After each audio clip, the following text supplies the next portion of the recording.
Na tura kofa a hankali na shiga ɗakin yarana waɗanda zuwa wannan lokaci ina da tabbacin duk sun yi bacci. Yanzu karfe 1 saura na dare. Ilai kuwa na samu duk sun yi baccin. Zahara ta yi wata banzar kwanciya. Na yi murmushi na gyara mata. Wannan shekarar za ta kammala sakandare amma har yanzu bata daina banzar kwanciya ba. Sai buri fal ciki. Likita take son zama kuma ta sa himma. Kasancewar makarantar community school ɗin nan ce wadda iyaye da hukuma kan haɗu wajen tallafawa yara masu fikira. Duk lokacin da za a yaye ɗalibai akan zaɓi fitattu 3 da za a ɗauki nauyin karatunsu zuwa ƙasar waje. Zara ta ci wannan burin. Zuwa yanzu babu wani ɗalibin da ya shallake ta a kawo maki. Ƙaninta Abba ne ba shi da dogon buri irin nata, amma duk da haka kasancewar makarantarsu na da kula sosai shi ma ba laifi yana kawo sakamako daidai gwargwado. Duk zangon karatu ni da mai gidana muke haɗa ƙarfi mu biya musu kuɗin makaranta. Mai gidana wanda mai ƙaramin ƙarfi ne, albashinsa 25,000 ne a wata. Idan na ce shi kaɗai zai biya, ba za su samu karatun a wannan makarantar ba. Don haka muke haɗa ƙarfi da ƙarfi mu biya don dai yaran su samu ingantaccen karatu. Kullum ni ce ƙulle-ƙullen kayan masarufi da duk wasu ƙananan sana'o'i don dai mu taru mu rufa wa juna asiri. Musamman 'yan kwanakin nan da na lura mai gidana yana yawan saurin fusata. Na san kuma talauci na daga cikin abubuwan da ke sanya mutum fushi.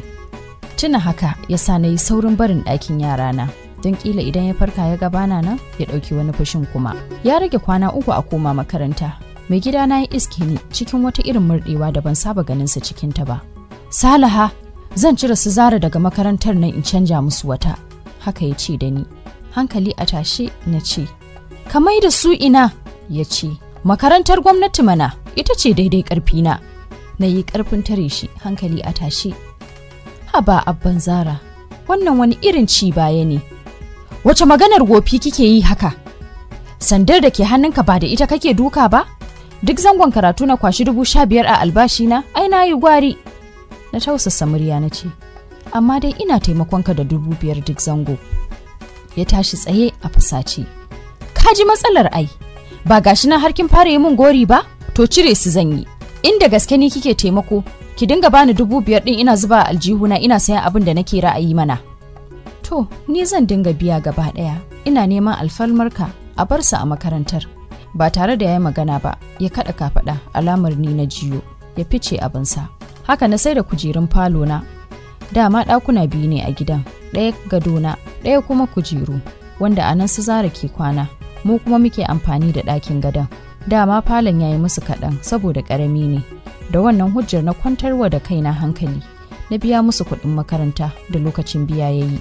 Ko sati 2 ba a yi ba, sai ga labarin cewa abban su Zara aure ya taro don haka ya canja mani. Na samu labarin adashi ya shiga ma da rabin albashinsa, aka ba shi ɗaukar farko, ya kai wa bazawarar kuɗin sadaki. Na kasa gasgata wannan almara, har sai da na jira shi ya dawo gida karfe 11 na tare shi da zancen. Buɗar bakinsa sai cewa ya yi. Na ga kin bikin ɗaga hankalinki kan wannan maganar Salaha. Za ki hana ni raya sunna ne? Ina hawaye cikin takaici na amsa masa. Kula da iyali ma raya sunna ne abban Zara. Yanzu da albashin 25,000 ɗin zaka ajiye mata 2 da yaran da ba a san iyakarsu ba? Ya tare ni a fusace. Kowane bawa da goshinsa, ba na son rashin tawakkali. Na ce, dama saboda auren ka sauke wa kanka biya musu kuɗin makaranta?